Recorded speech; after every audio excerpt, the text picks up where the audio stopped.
दोस्तों सब्सक्राइब करें आपका वीडियो को और साथ ही घंटे को दबाएं ताकि आप भी वीडियो देख सकें सबसे पहले। जान लीजिए सब्सक्राइब करना बिल्कुल फ्री है। भोजपुरी में करीब 170 के आसपास फिल्में रिलीज होती हैं और उत्तर प्रदेश, बिहार, झारखंड समेत देश और साथ विदेश में भी भोजपुरी फिल्में धूम मचाती हैं। और इनकी कमाई और इनके अभिनेत्रियों की कमाई कितनी होती है पर शायद ही किसी की नजर जाती होगी। आज हम आपको बताएंगे कि भोजपुरी फिल्म इंडस्ट्री में एक फिल्म के लिए कौन हीरोइन कितना चार्ज लेती है। हम बात करेंगे भोजपुरी के 4 अभिनेत्रियों के बारे में। सबसे पहले बात करते हैं अमरपाली दुबे की। भोजपुरी सिनेमा में सबसे महंगी हीरोइन अमरपाली दुबे का नाम आता है। भोजपुरी फिल्म के हार्ड अदाकारा अमरपाली दुबे इन दिनों भोजपुरी फिल्मों में सबसे कामयाब अदाकारों में से एक है।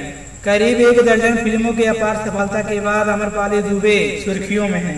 यही नहीं, अमरपाली दुबे अपने फीस को लेकर चर्चा में बनी हुई हैं। यदि अमरपाली दुबे फिल्म साइन करती हैं तो भोजपुरी फिल्म के सभी हीरोइनों से बहुत ज्यादा चार्ज करती हैं। सूत्रों के मुताबिक अमरपाली दुबे एक फिल्म के लिए करीब 25 लाख रुपए तक चार्ज करती हैं। यानी अमरपाली दुबे भोजपुरी हीरोइनों से 10 लाख ज्यादा चार्ज करती हैं। आपको बता दें दोस्तों, अमरपाली दुबे भोजपुरी फिल्म हिलोगा हिंदुस्तानी 2 बिहार झारखंड में बम्पर ओपनिंग मिली थी। अब हम बात करते हैं काजल राघवानी की। भोजपुरी सिनेमा में महंगी अभिनेत्रियों में से दूसरे नंबर पर काजल राघवानी का नाम आता है। काजल राघवानी अपनी फिल्म के लिए करीब 20 से 25 लाख तक चार्ज करती हैं। हम काजल राघवानी के बारे में बात कर रहे हैं तो काजल गुजरात की रहने वाली है। जी हाँ दोस्तों, काजल राघवानी पटना से पाकिस्तान फिल्म इंडस्ट्री से चर्चा में आई थी। कई भोजपुरी एक्टर के साथ काजल की सफल जोड़ी मानी जाती है।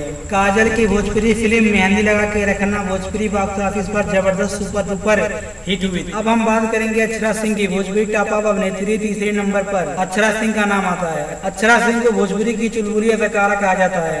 अक्षरा सिंह एक फिल्म की करीब 15 से 20 लाख रुपए तक की चार्ज करती है। उन्होंने भोजपुरी की पवन सिंह के अलावा कई अभिनेताओं के साथ फिल्में में काम किया है। अक्षरा सिंह को गाड़ियों का बहुत शौक माना जाता है। उनके पास लग्जरी कार का काफी कलेक्शन है। आपको बता दें, अभी हाल ही में रिलीज अक्षरा सिंह की फिल्म धड़कन भोजपुरी बॉक्स ऑफिस पर बम्पर कमाई की थी। और हम नजर डालेंगे भोजपुरी की सुंदर हीरोइन अंजना सिंह पे। अंजना सिंह एक फिल्म के लिए लगभग 10 से 15 लाख रुपए का चार्ज करती है। अगर यह वीडियो आपको पसंद आई तो मेरे चैनल को सब्सक्राइब करें और लाइक करें और शेयर करें। जय हिंद, जय भारत, वंदे मातरम।